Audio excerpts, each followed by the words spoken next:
야고보 사도 순교에 대해서 보겠습니다. 이 순교라고 하는 것은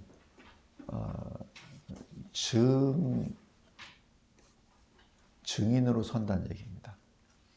순교는 그냥 단순히 죽는 게 아니고 예수 증인으로 마지막 호흡을 하는 것이 순교입니다. 오늘 여기 야고보 사도는 사도 12명 중에 최초의 순교자입니다.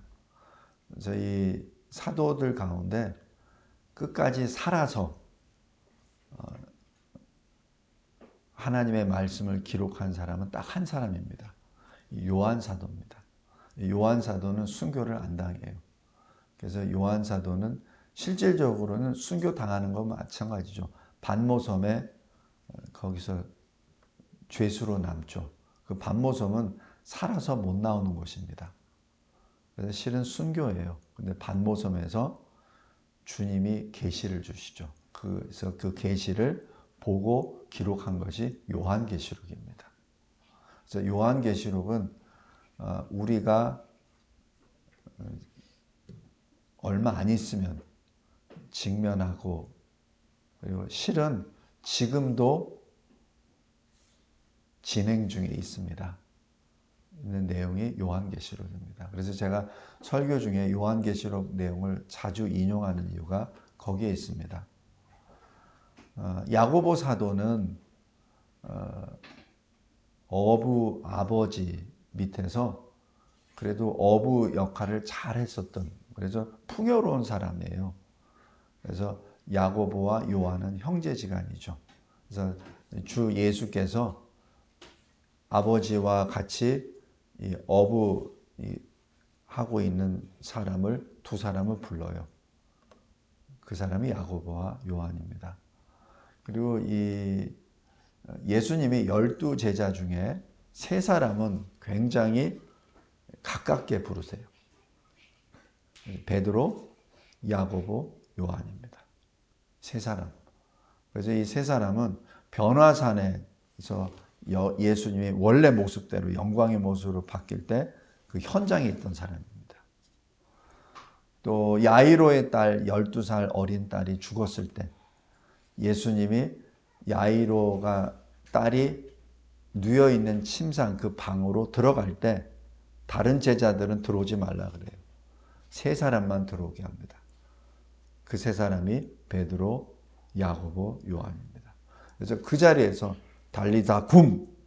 내 아이야 일어나라 해가지고 일어나게 했죠. 그것을 다 본 사람이 3 제자입니다. 예수님이 마지막 붙잡히시기 전에 겟세마네 동산에서 제자들과 같이 기도하실 때 특별히 이 3사람을 불러서 예수님이 기도하시는 그 가까이까지 부르시고 기도하라 하고 또 기도하십니다. 그러니까 이 나머지 제자들은 좀 멀리 있고 이 3사람은 가까이 들어가요. 그 3사람이 베드로, 야고보, 요한입니다. 그런데 문제는 이 야고보와 요한 사도의 어머니는 굉장히 적극적인 사람이에요. 그래서 이 예수님과 예수님의 제자들이 행할 때 여인들이 같이 붙어서 거기서 돕습니다. 식사도 해야 되고, 그 다음에 움직이려면 돈도 필요하고, 그럴 때 이 여인들이 계속 같이 따라가요. 근데 그때 이 여인 어머니가 듣습니다. 예수님이 인자가 붙잡혀서 죽으리라. 그리고 살아나리라. 그걸 3번 들어요. 3번 듣는데 제자들이 이게 무슨 말인지 잘 모르고, 근데 이 어머니가 예수님께 간청합니다. 주여, 주의 나라가 임하실 때 제 2 아들, 한 아들을 주님의 우편에, 한 아들은 주님의 좌편에 그렇게 앉혀주세요. 이렇게 말합니다. 근데 사실 그게 좀 그렇잖아요. 예수님이 지금 십자가에 달려 죽으시는 것을 지금 말씀하시는 와중에 다른 제자들도 다 있는데 그 어머니가 주여 하나들을 우편에 좌편에 그렇게 간청을 합니다. 그래서 예수님이 뭐라고 하세요? 너희가 내가 마시는 잔을 마시겠느냐? 그게 뭐예요? 십자가의 죽음을 말하시는 거예요. 그러자 이 두 제자가 예, 할 수 있습니다. 이랬거든요. 너희들이 지금 무슨 말하는지 잘 모르겠구나.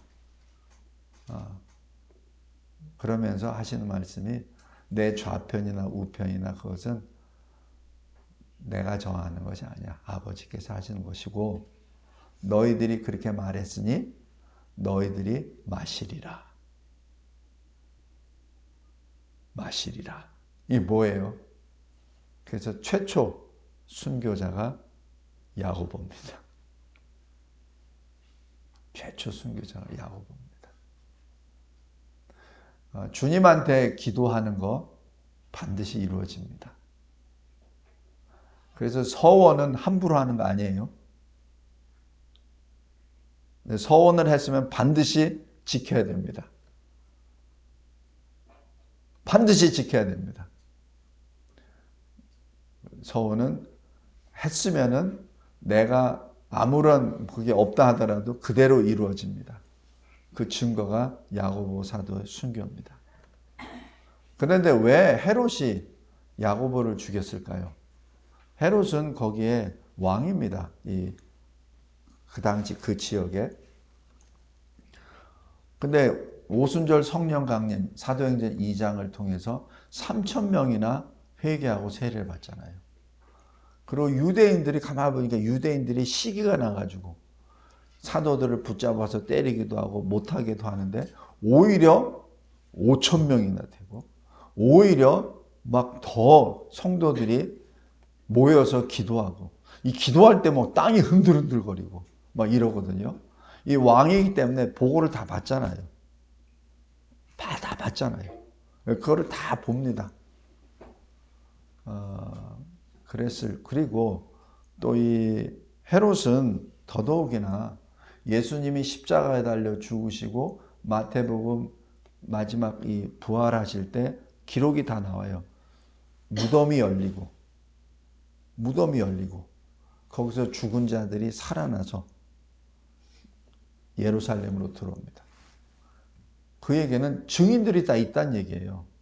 무덤에서 나온 사람들도 있었고 그것을 본 사람도 있었고 근데 언제 무덤이 열리는 것은 십자가에 달려 죽으실 때 무덤이 열리고 그리고 예루살렘으로 돌아갈 때는 언제 돌아가냐면 예수님 부활하신 후에 나타납니다. 그 역사들이 계속 다 나타나요. 그리고 심지어는 그 예수님을 십자가에 못 박게 사형 집행관이에요. 백부장이 예수님을 고백합니다. 살아계신 하나님의 아들이라. 놀라운 역사들이 막 일어나요.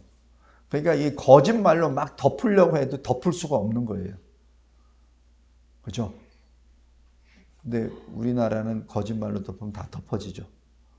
근데 이 당시만 해도 거짓말로 막 덮어도 덮을 수가 없는 거예요. 그러니까 그냥 막 성도들이 막 일어나 버리는 거죠. 그래서 헤롯이 두려워서 여기 사도행전 12장 1절 보면은 그때 이 그때라고 하는 것은 언제냐면 이제 그렇게 막 되고 그러니까 스데반을 순교자를 죽이죠. 그러니까 스데반의 순교로 인해서 이제는 공적으로 교회가 박해를 받습니다. 그러니까 교회 안에 있는 성도들이 다 흩어져 버려요. 거기서 더 이상 없으니까 체포를 다 해버리니까. 그런데 여기서 굉장히 중요한 건 사도행전 8장에 보면은 사도는 떠나지 않더라라고 기록합니다. 한번 8장 보세요.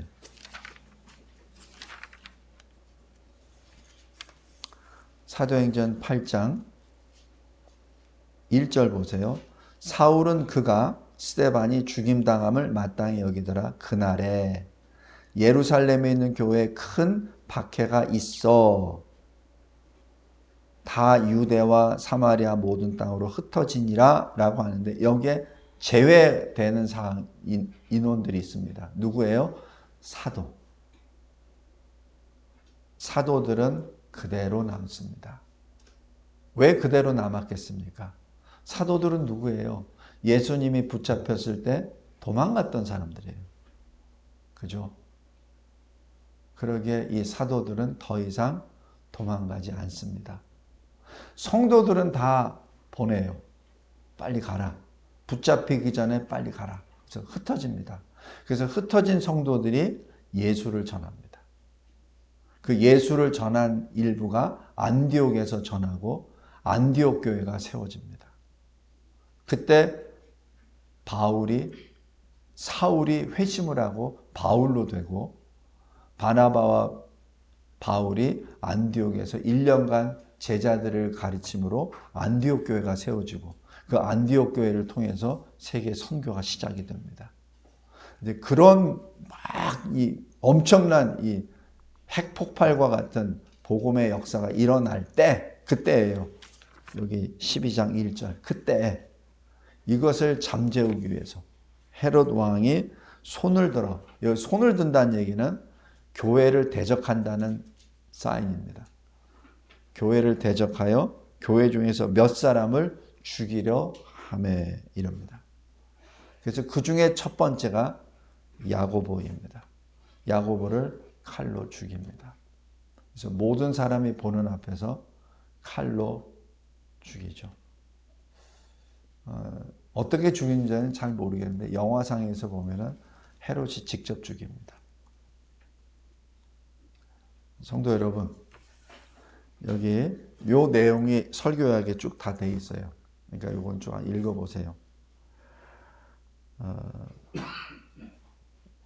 너희가 과연 내 잔을 마시려니와, 이렇게 나옵니다. 그래서 야고보는 그 잔을 사도들 중에 가장 먼저 받습니다. 그리고 순교자의 자리에 들어가죠. 근데 이 야고보와 요한 사도는 별명이 뭐냐면 벼락이에요. 벼락. 그러니까 성질이 굉장히 급한 사람이에요. 엄청나게 급한 사람입니다. 그리고 아버지 세베대는 사실 성공한 사람이에요. 업으로. 그러니까 이 두 아들은 아버지를 가업을 받을 사람이에요. 그러니까 요즘에 보면은 굉장히 잘 나가는 집안의 두 아들입니다. 근데 예수님이 부르세요. 부르니까 그냥 나오죠.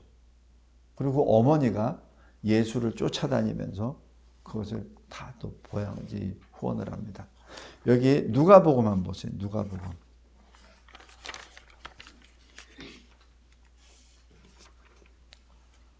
누가복음 8장 보십시오.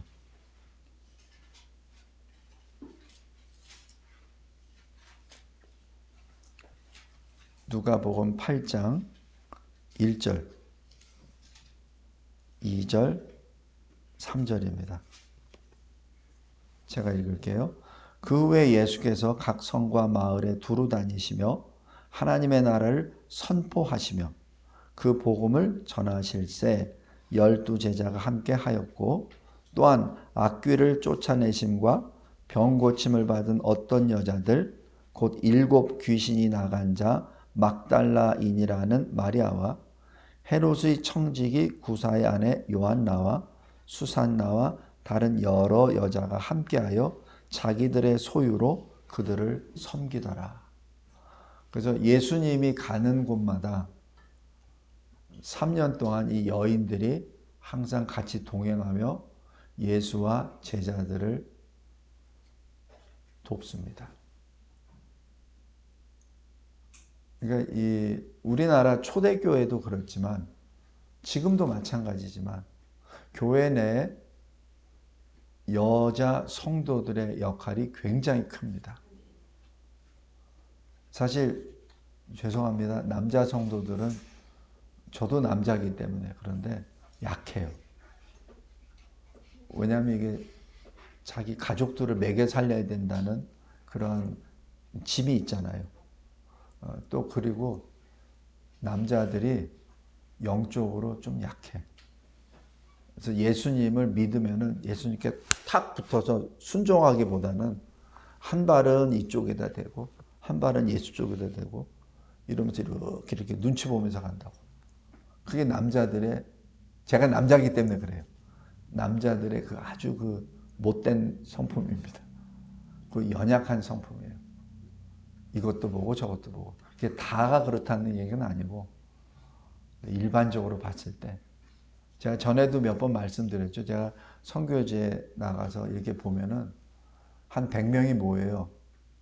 전부 다 교회 지도자들이. 100명 중에 95명은 여자예요.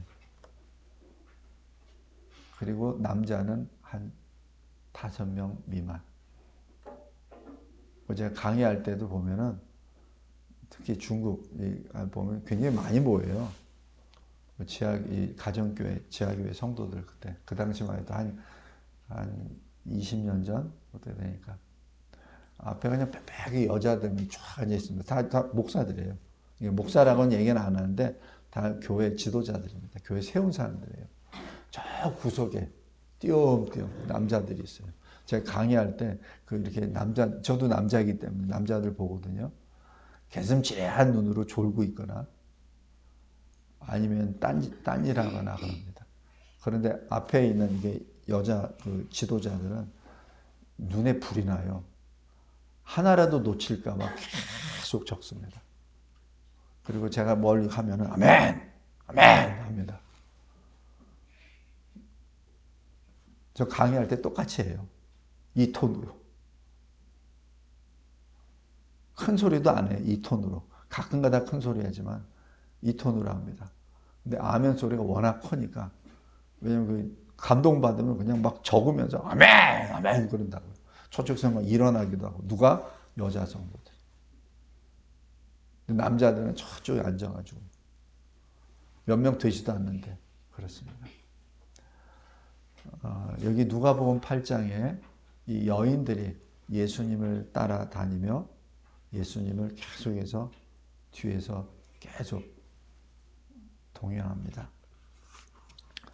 말씀을 맺겠습니다. 오늘 야고보 사도 하나님의 아들 예수 그리스도와 가장 가까이 3년 공생애할 때 같이 동행했던 사람이에요. 성격이 불과 같아서 벼락입니다. 그러니까 어머니도 벼락 같으니까 그냥 어머니가 그냥 막 달려가지고 주여 누가 두 아들이 있는데 내가 누굽니까? 이러면서 오른쪽에 왼쪽에 앉혀주십시오. 어머니 성품이 워낙 강한 것 같아요. 그러니까 두 아들도 마찬가지야. 벼락 같아가지고 막 그렇게 하죠. 그러니까 예수님 내가 자신은 마시는 잔을 마실 수 있겠냐고. 예, 마실 수 있습니다. 벼락이에요, 벼락. 생각도 안 해요. 이게 뭔지도 몰라요, 잘. 그래서 그냥 복명복창하죠. 그러니까 내 말대로 되리라. 야고보 사도는 그 성품대로 그 신앙 고백대로 첫 번째 영광의 순교자가 됩니다. 요한 사도는 끝까지 살아서 반모섬에서 요한계시록을 기록합니다.